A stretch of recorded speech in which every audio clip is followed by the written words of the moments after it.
नमस्ते, आप सभी को घरेलू वरदान होम रेमेडी में स्वागत है। होम रेमेडीज पहले के वक्त में किसी भी बीमारी का इलाज करने के लिए न तो अच्छी स्वास्थ्य सेवाएं थी न ही कुछ ढूंढने के लिए इंटरनेट।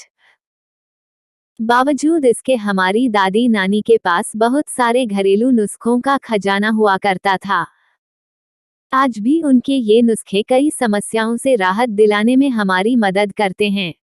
तो आइए जानते हैं ऐसे ही कुछ घरेलू उपायों के बारे में। Home remedies. दादी नानी के घरेलू नुस्खे पीढ़ियों से चले आ रहे हैं और कई लोगों का मानना है यह काफी प्रभावी होते हैं। लंबे वक्त से हम सब इन घरेलू उपायों को सुनते और आजमाते आ रहे हैं।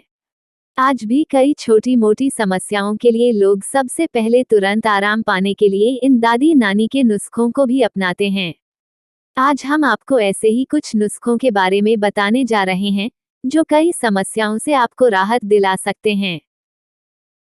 गले की खराश के लिए शहद। शहद को गले की खराश की समस्या को कम करने में प्रभावी माना गया है। इसमें एंटीमाइक्रोबल गुण होते हैं जो बैक्टीरिया को मारने और सूजन को कम करने में मदद कर सकते हैं। साथ ही इसकी गाढ़ापन और चिपचिपापन गले को आराम देने में मदद कर सकती है। खांसी के लिए शहद। शहद का उपयोग पारंपरिक रूप से प्राकृतिक खांसी को कम करने के लिए किया जाता रहा है। कुछ अध्ययनों की माने तो यह बच्चों में खांसी को कम करने में प्रभावी हो सकता है, खासकर जब सोते समय उपचार के रूप में इसका उपयोग किया जाता है।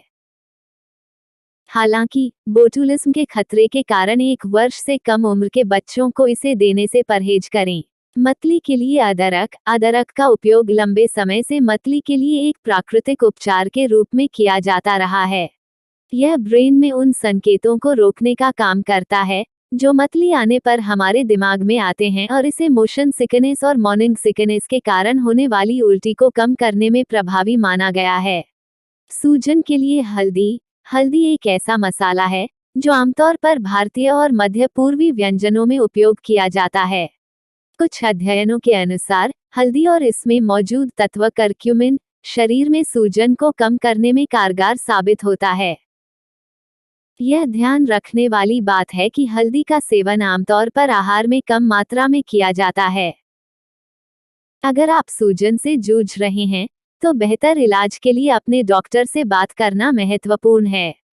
हाई कोलेस्ट्रॉल के लिए लहसुन। पारंपरिक रूप से लहसुन का उपयोग कोलेस्ट्रॉल के स्तर को कम करने के लिए किया जाता है। यह कोलेस्ट्रॉल और लो डेंसिटी वाले लिपोप्रोटीन को कम कर सकता है, जो कि खराब कोलेस्ट्रॉल का एक रूप है। हालांकि इसका प्रभाव बहुत ज्यादा नहीं होता है। इसके संभावित लाभों को पूरी तरह से समझने के लिए और ज्यादा रिसर्च की आवश्यकता है। डिस्क्लेमर। लेख में उल्लिखित सलाह और सुझाव सिर्फ सामान्य सूचना के उद्देश्य के लिए हैं और इन्हें पेशेवर चिकित्सा सलाह के रूप में नहीं लिया जाना चाहिए। कोई भी सवाल या परेशानी हो तो हमेशा अपने डॉक्टर से सलाह लें।